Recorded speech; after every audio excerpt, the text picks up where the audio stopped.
క్రీస్తునందు ప్రియమైన సహోదరి సహోదరులకు యేసుక్రీస్తు నామములో శుభములు. దేవుని యొక్క నూతనమైన కృప మీకు కలుగును గాక.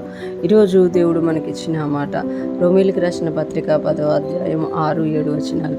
అయితే విశ్వాస మూలమగు నీతి ఇలాగూ చెప్పుచున్నది, ఎవడు పరలోకములోనికి ఎక్కిపోవును అనగా క్రీస్తును క్రిందకి తెచ్చుటకు, లేక ఎవడు అగాధములోనికి దిగిపోవును అనగా క్రీస్తును మృతుల్లో నుండి పైకి తెచ్చుటకు అని నీవు నీ హృదయములో అనుకొనవద్దు. ఈ మాటలు పౌలు గారు రోమా సంఘానికి తెలియజేస్తూ రాసినట్టుగా మనం చూడగలం. ఈ మాటలు చాలా వారికి యేసయ్యను రక్షకుడుగా అంగీకరించినప్పుడు చెప్పబడుతూ ఉంటాయి అన్నమాట.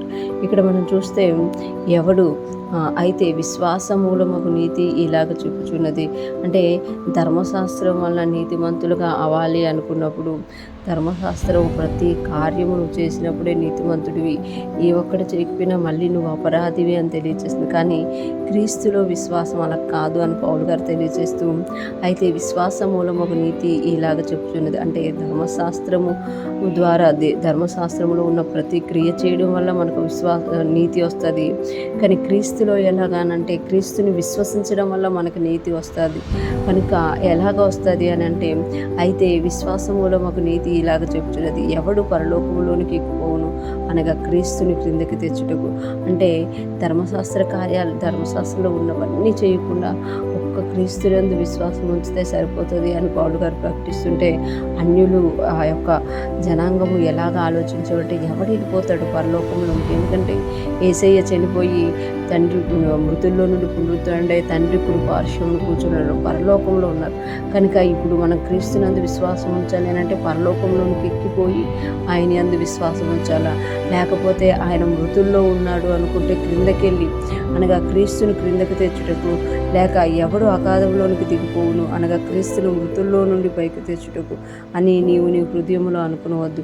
అంటే ధర్మశాస్త్రంలో చెప్పే ప్రతి కార్యము, ధర్మశాస్త్రంలో చెప్పబడే ప్రతి ఆచారము ఆచరించడం వల్ల నీతి వస్తుందని ఒక అలవాటైపోయి ఆ ఆచారాలకి అలవాటైపోయి విశ్వసించడం మానేశారు. అందుకే విశ్వాసం అంటే ఏమనుకుంటున్నారు అని అంటే పరలోకానికి ఎక్కిపోయి యేసయ్యని తేవాలి, లేదా మృతుల్లోకానికి వెళ్ళి యేసయ్యని తేవాలి అని అనుకునేవారు. అందుకే పౌలు గారు ఆ మాటని ఇక్కడ మెన్షన్ చేస్తున్నారన్నమాట.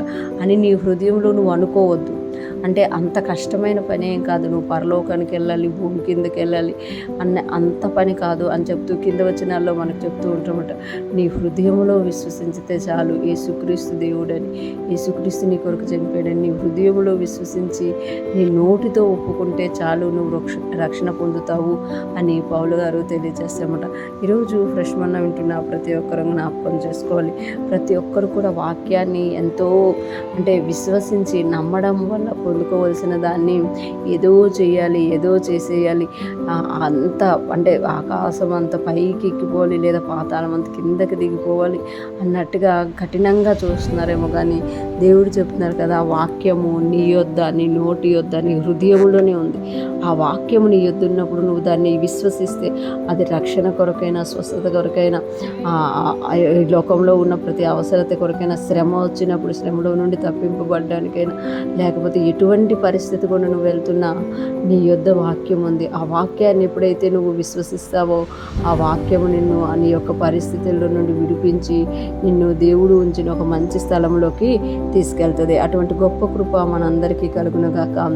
ఏదో చేయాలి అనుకుని కాకుండా దేవుని యందు విశ్వాసం ఉంచి, దేవుని యందు గట్టి నమ్మకం ఉంచి మన జీవితాల్లో దేవుని యొక్క కార్యాలను మనము చూచుదుముగాక. ఆమేన్.